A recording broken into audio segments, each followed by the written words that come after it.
Welcome to my channel. मैं मोहम्मद मुदस्सिर आलम आप सबका एक और एक्सक्लूसिव वीडियो में स्वागत करता हूं। Central university of south Bihar दक्षिण बिहार केंद्र विश्वविद्यालय में जिन कैंडिडेट्स का पीजी में एडमिशन हुआ है, पीजी प्रोग्राम्स में 29 पीजी प्रोग्राम्स में, उसमें से 27 पीजी प्रोग्राम्स की लिस्ट तो जारी हो चुकी है फर्स्ट राउंड ऑफ एडमिशन के बाद।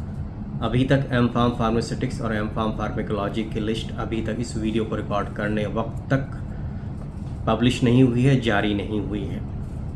लेकिन जैसा कि पहले नोटिफिकेशन में लिखा हुआ था कि एडमिशन होने के बाद कब लिस्ट आएगी, पहली लिस्ट एडमिशन लिस्ट 9 जुलाई यानी आज आनी थी, लेकिन पहले ही आ चुकी है। और उसके बाद क्लासेस कब से शुरू होंगी, क्या क्या प्रोसेस है, ये सारी बातें उस नोटिस में लिखी हुई थी।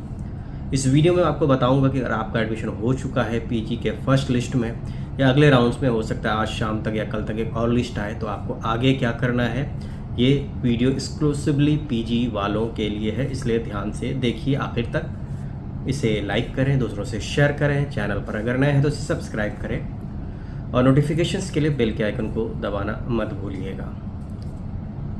वापस आते हैं central university of south Bihar दक्षिण बिहार केंद्र विश्वविद्यालय, जो कि गया पंचानपुर NH 120 पर धर्मशाला के पास स्थित है, सिचुएटेड है। इस यूनिवर्सिटी ने पीजी प्रोग्राम्स में एडमिशन के लिए नोटिफिकेशन जारी किया था, काउंसलिंग की प्रोसेस शुरू की थी। काउंसलिंग के बाद फर्स्ट राउंड ऑफ एडमिशन हुआ था कट ऑफ के आधार पर, फिर एडमिशन लिस्ट आई थी कैंडिडेट्स की जिन लोगों ने फी सबमिशन किया था, जो एलिजिबल थे। और उसके बाद सेकेंड राउंड की भी कट ऑफ आई, थर्ड राउंड की भी कट ऑफ आई, लेकिन अब सेकेंड और थर्ड राउंड की कट ऑफ की अभी तक एडमिशन लिस्ट आई नहीं है। अभी जो लिस्ट है अवेलेबल है वो फर्स्ट राउंड ऑफ एडमिशन के बाद जिन लोगों का एडमिशन कंफर्म हुआ था उन लोगों का नाम है, और कुछ लोगों का नाम वेटिंग में है।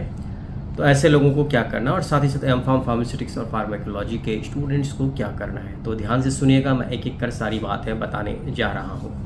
जो नोटिफिकेशन आई है, जो जानकारी मेरे पास है, यूनिवर्सिटी ऐसे लोग जिनका नाम एडमिशन लिस्ट में कंफर्म है 15 जुलाई से पहले लिस्ट आएगी। तो जिन लोगों का भी नाम कंफर्म लिस्ट में आता है, आपको 15 जुलाई को यूनिवर्सिटी के कैंपस गया पंचानपुर रोड पर आना है। सुबह 10 बजे आप पहुंच जाइएगा। गेट पर आएंगे तो गार्ड्स मिलेंगे आपको। गार्ड को आप जो भी आपके पास प्रूफ है, डॉक्यूमेंट प्रूफ है, वो प्रूफ आप दें। वो प्रूफ आपका एडमिशन स्लिप हो सकता है, जो भी हो आपके मोबाइल पे हो, उनको दिखाएंगे तो वो आपको एंट्री दे देंगे। उन्हीं से आप पूछ लीजिएगा कि आपका जो पर्टिकुलर डिपार्टमेंट है वो कहाँ है। अगर आपने साइंस के कोर्सेज में एडमिशन लिया है तो आपके लिए आर्यभट्ट भवन होगा। जब आप Aryabhatta school of earth biological and environmental science building में पहुँचेंगे तो उस बिल्डिंग के नीचे ही लिस्ट लगी रहेगी डिपार्टमेंट्स की। तो जहाँ पे जिस फ्लोर में डिपार्टमेंट का नाम है उस फ्लोर पे आप पहुँचें। अगर आपको कोई नहीं बता पा रहे हैं तो उस डिपार्टमेंट के हेड के चैम्बर में पहुँच जाए, वो आपको गाइड करेंगे कि कहाँ आपका फर्दर प्रोसेस होगा।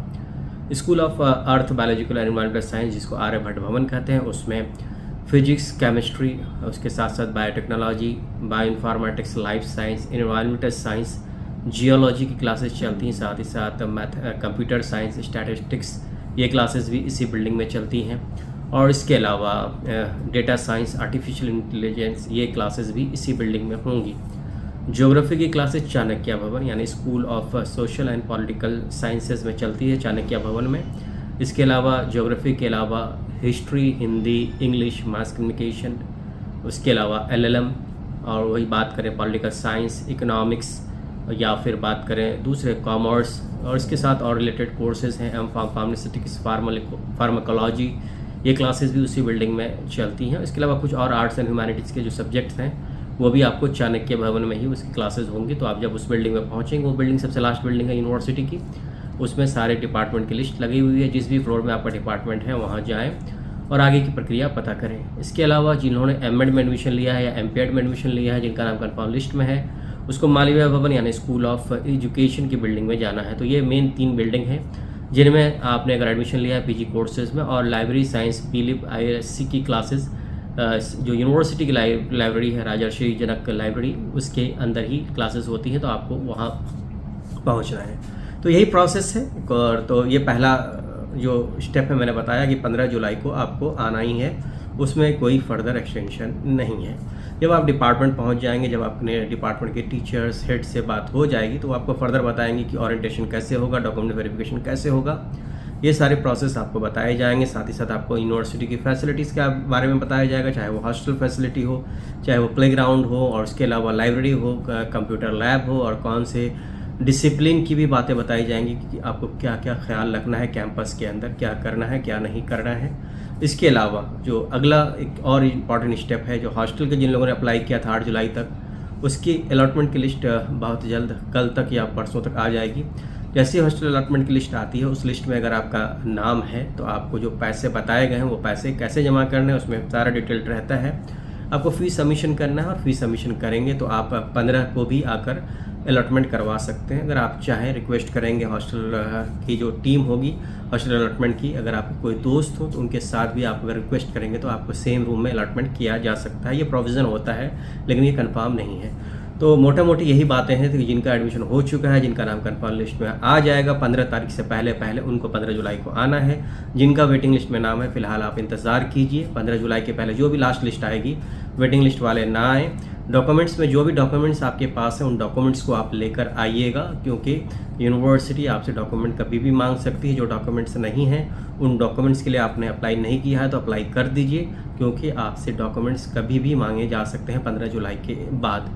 तो मुझे लगा कि वीडियो बनाना चाहिए ताकि वो लोग जो लगातार सवाल पूछ रहे थे कि क्या करना है जब एडमिशन लिस्ट में नाम आ गया तो क्या मेरा एडमिशन कंफर्म है नहीं है, तो मुझे लगा ये वीडियो बनाना चाहिए।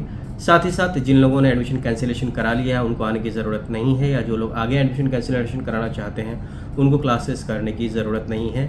जो रिफ़ंड आएगी वो रिफ़ंड आएगी दिसंबर के महीने में। फ़िलहाल अभी आपको कोई भी पैसे नहीं मिलेंगे, इसलिए यूनिवर्सिटी आने की ज़रूरत नहीं है। तो ये बातें मैंने इस वीडियो में की, उम्मीद करता हूँ कि आपको सारी बातें समझ में आ गई हो। लेकिन अगर कुछ डाउट्स हैं तो नीचे कमेंट बॉक्स में अपने सवाल आप लिख सकते हैं। बहुत बहुत शुक्रिया। Please keep on watching my channel. All the best for admission in central university of south Bihar and welcome to